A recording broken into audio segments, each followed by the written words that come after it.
Marcel Breuer was one of the most famous designers to come out of the Bauhaus. While most know him for his Model B3 chair, also known as the Wassily chair, he had an incredibly fruitful career in architecture as well.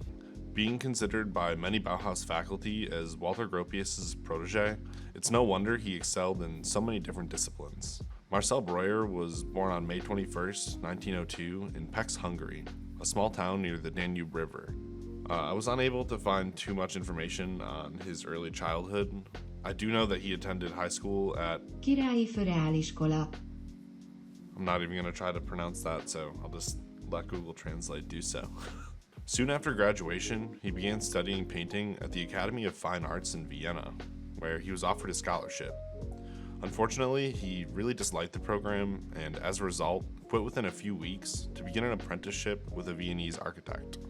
Breuer had always loved working with his hands, so he thought joining the cabinet-making studio of the architect's brother would be a great fit. After gaining some experience, he heard of a new school that was opened in Weimar Germany called the Bauhaus. Headed up by the revolutionary architect and designer Walter Gropius, the Bauhaus was quickly gaining a reputation as one of the most progressive and innovative schools in the design education space. The Bauhaus ethos encouraged students to dabble in many disciplines, which seemed perfect for someone of Breuer's interests. At age 18, in 1921, he moved to Weimar, Germany, to enroll at the school and further his studies of design. At the time, he was one of the youngest students of the movement.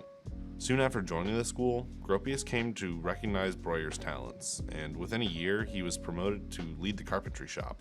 Here, Breuer would create furniture for Gropius' Sommerfeld house in Berlin, as well as a popular series of African and slatted chairs. At the Bauhaus, Breuer would also befriend one of the most well-respected artists of this era, Wassily, who was a teacher in the Foundations program at the Bauhaus and was instrumental in creating its identity and legacy.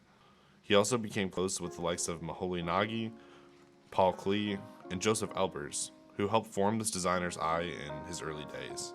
Breuer would later state that Klee was one of the most influential teachers in his development alongside his high school geometry teacher. After completing his studies at the Bauhaus in 1924, he temporarily moved to Paris to help get his name out there and grow his practice. His time in Paris would be short-lived, however, as he was called back to the newly renovated Bauhaus in Dessau in 1925, where he would develop some of his most iconic works. During this time, Breuer mostly supported himself with a number of furniture designs, most well known of which was the Model B3 chair, later renamed as the Wassily chair after Kandinsky gave him high praises for his initial prototype. This chair was revolutionary in the furniture space, utilizing a brand new method of production inspired by bicycle handlebars. As an avid cyclist, Wassily was hugely inspired by the bent metal handlebar forms that were frequently in his line of sight. He wondered how this method of production could be brought to furniture, and as a result, began exploring forms. He would eventually come to create one of the most iconic chairs of the era, the aforementioned Wassily chair. This chair, initially produced by the Italian firm Vienna, is still on the market today and is currently being produced by the furniture icon Miller-Knoll. Unfortunately, Breuer was beginning to realize that many of his architectural concepts were remaining just that at the Bauhaus. Concepts. As a result, in 1928, at the age of 26, he left the Bauhaus to establish his own architectural office in Berlin. He was largely supported by royalties from the sale of his chairs during this era. Unfortunately, it was an increasingly difficult time to establish a firm. With growing tensions throughout Germany due to the approach of World War II and the growth of the Nazi Party, it was difficult to find work. He did manage to secure a few commissions, however, one of which was the Dolderthal Apartments in Zurich for Siegfried Gideon in 1934. With Germany becoming an increasingly hostile environment, however, Breuer took Gropius' suggestion to move to London in 1935. While in London, Breuer worked for Jack Pritchard at the Isokon Company. The Isokon Company was one of the earliest proponents of modernism in the UK. Here, Breuer designed his long chair and experimented with bent and formed plywood, inspired by designs by Finnish architect Alvar Aalto. Many others during this period were experimenting with materials like this as well, notably Ray and Charles Eames having created the iconic Eames chair, also available today through Miller-Knoll. After a successful early career, Breuer was invited to join the Harvard Graduate School of Design as a chairman alongside his mentor Walter Gropius in 1937. Here, the two men partnered up and would completely revolutionize modern American housing. They had a number of influential students who helped further spread their ethos, including Paul Rudolph, Elliot Noves, I.M. Pei, Ulrich Franzen, John Johansson, and Philip Johnson. One of the most intact examples of Breuer's furniture and interior design work during this period is the Frank House in Pittsburgh, designed with Gropius as a Gesamtkunstwerk, or total work of art in English. Breuer broke with his father figure, Walter Gropius, in 1941, likely to begin to establish his own name in the space, as he often felt overshadowed by him, making it hard to establish his own practice. Soon after, Breuer designed the Geller House, which was built in 1945 but unfortunately demolished in 2022. It was one of the first to utilize Breuer's concept of a binuclear house, having separate wings for bedrooms and common areas like living and dining rooms. Each was separated by an entry hall and covered by what would come to be known as the butterfly roof, two opposing surfaces that would be centrally drained. This idea would become common in a number of modernist houses of this era.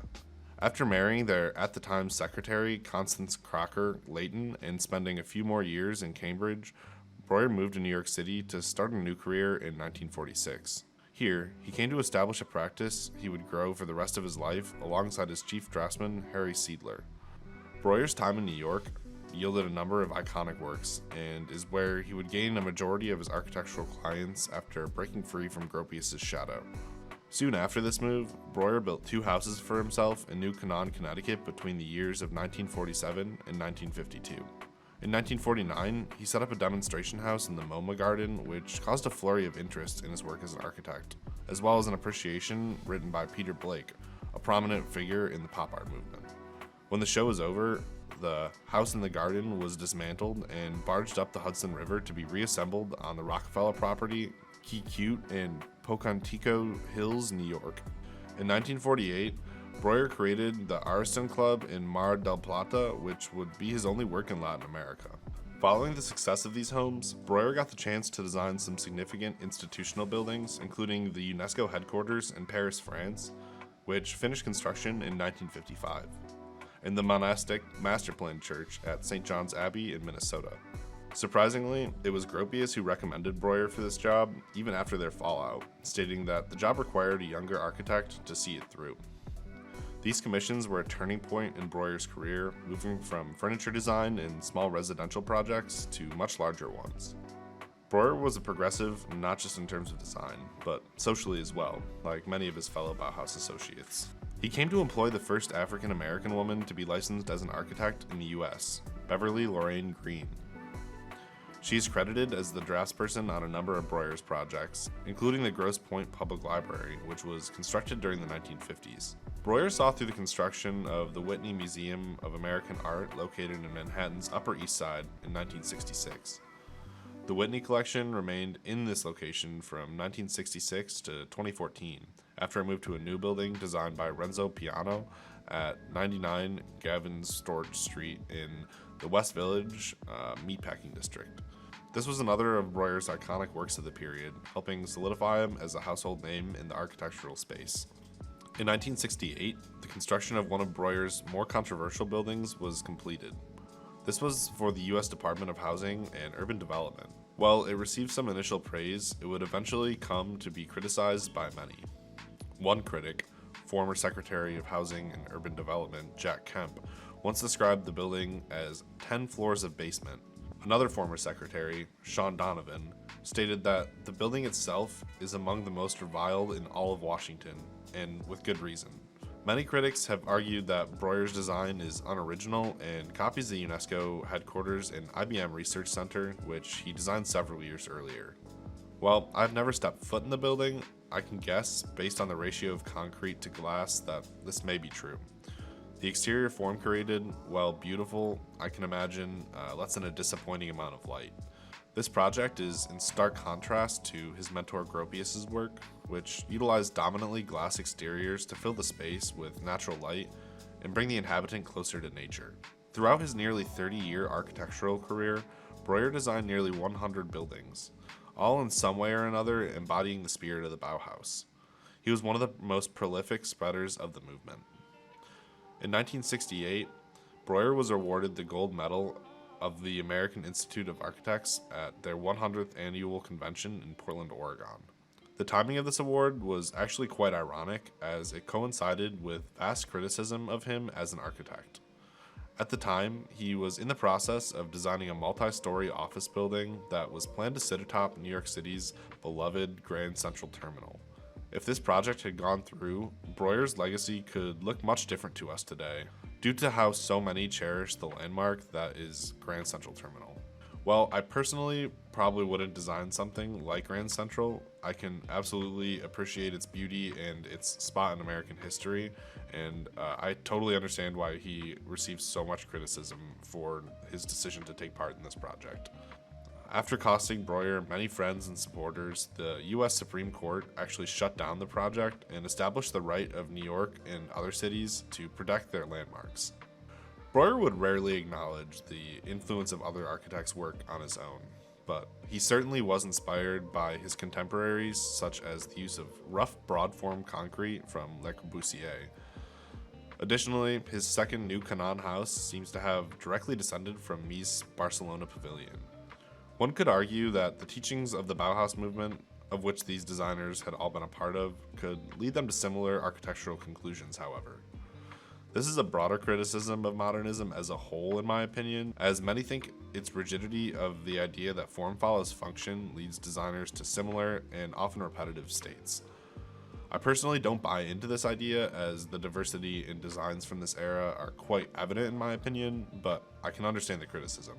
Shortly before his death, he told an interviewer that he considered his principal contribution to have been the adaptation of the work of older architects to the need of modern society. He passed in his apartment in Manhattan in 1981, leaving behind his wife Connie and his son Thomas. With his permission, his partners kept his offices going in his name in Paris and New York for several years. After they would all come to retire, however, the offices came to a close. Breuer was certainly one of the most influential designers to come out of the Bauhaus. While his career and design contributions faced some criticism in his later years, in my opinion, that was largely due to the timing of those works. Postmodernism was beginning to rise as a prominent style, which was in stark contrast to many of his core ideologies. Today, many of Breuer's works are widely regarded as icons of modernism, be it his furniture or buildings, and he is widely respected as an architect and designer by many. So that pretty much wraps it up for this video about Marcel Breuer, one of the Bauhaus icons, and one of the most famous architects and designers to come out of the Bauhaus. I had a really great time researching Marcel Breuer and learning a little bit more about his history and breadth of work, and hope you guys enjoyed following along and seeing the research that I came up with. If you like seeing design documentary style videos like this, I'm trying to post more of them on this channel, so it'd be awesome if you'd subscribe. And if you enjoyed this video or found it interesting in any way, it would be really helpful if you left a like. But other than that, I really appreciate you guys hanging around this far if you've made it to this point in the video. And yeah, like I said, thanks so much for watching, and I'll catch you in the next one. Later.